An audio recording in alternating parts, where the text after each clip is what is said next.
குழந்தைகளா, நாம் இப்போது உண்மையே உயர்வு என்ற கதைப்பாடலை புரிந்து கொள்வோமா? நுழையும் முன் நான் உங்களுக்கு ஒரு கதை சொல்லட்டுமா? நாகப்பன் என்ற பெருஞ்செல்வர் தன்னிடம் வேலையில் சேர்பவர்களுக்கு ஆண்டு முடிவில் 3 பொற்காசுகளை ஊதியமாக கொடுப்பார். அவர்களிடம் அறிவை சோதிப்பதற்கு அவர் கொடுக்கும் 3 வேலைகளையும் சரியாக செய்து முடிக்க வேண்டும். இல்லையென்றால் ஒவ்வொரு செயலுக்கும் ஒரு பொற்காசை குறைத்து விடுவார். இவரிடம் வேலையில் சேர்ந்த எவரும் இதுவரை முழுமையாக ஊதியம் பெற்றதில்லை.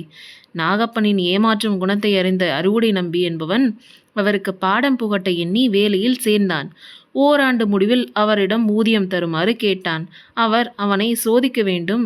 அவனிடம் இவ்வூரில் எத்தனை காகங்கள் இருக்கின்றன என்றார். அதற்கு அவன் 1010 என்றான். உடனே அவர் 1010 காகங்களை விட அதிகமாக இருந்தால் என்ன செய்வது என்றார். அறிவுடை நம்பி அவரிடம் அதிகமாக இருந்தால் வெளியூரிலிருந்து வந்திருக்கும் என்றும் குறைவாக இருந்தால் வெளியூருக்கு சென்றிருக்கும் என்றும் பதில் தந்தார். இதுவே உண்மையின் உழைப்பு. அடுத்ததாக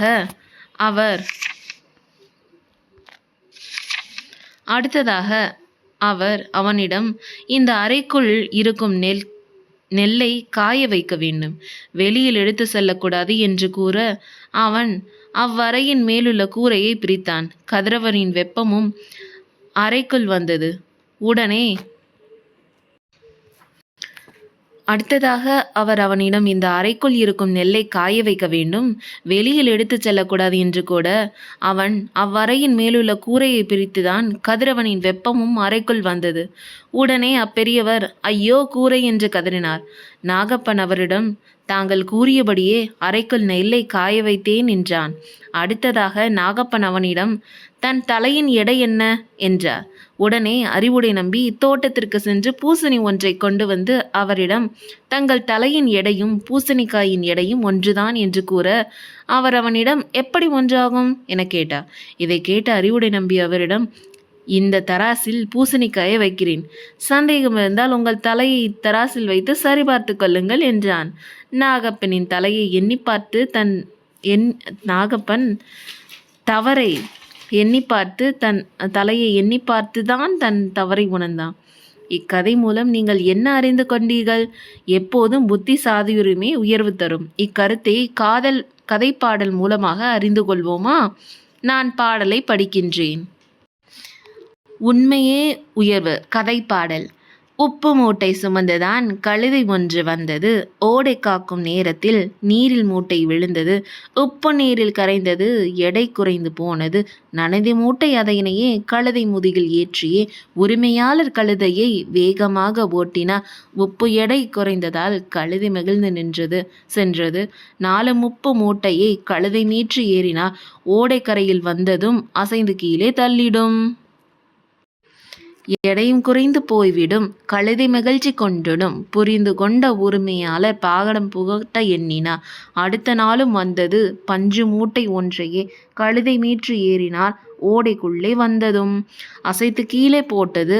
எடை குறையும் உப்பு போல் இதையும் கழுதை நினைத்தது. நீரில் நனைந்த பஞ்சினால் எடையும் அதிகமானது. உரிமையாளர் மூட்டையை கழுதை முதுகில் ஏற்றினார். கனத்த மூட்டை அழுத்தவே கழுதை வருந்து அழுதது. உண்மையான உழைப்புதான் வாழ்வு உயர்வை தந்திடும். எய்த்து பிழைக்க எண்ணினால் ஒன்றுமில்லை வெற்றியே. சொற்பொருள். உரிமையாளர், சொந்தக்காரர். வேகமாக, விரைவாக. நாள்தோறும், தினந்தோறும். சுமந்து, தாங்கி. ஏய்த்து, ஏமாற்றி. பாடல் பொருள். கழுதையின் உரிமையாளர் கழுதையின் மீது உப்பு மூட்டைகளை ஏற்றிக்கொண்டு ஓடை வழியே சென்றார். எதிர்பாராத வகையில் கழுதை ஓடையில் தவறி விழுந்தது. அதன் முதுகில் இருந்த உப்பு மூட்டை நீரில் நனைய மூட்டையின் எடை குறைந்தது.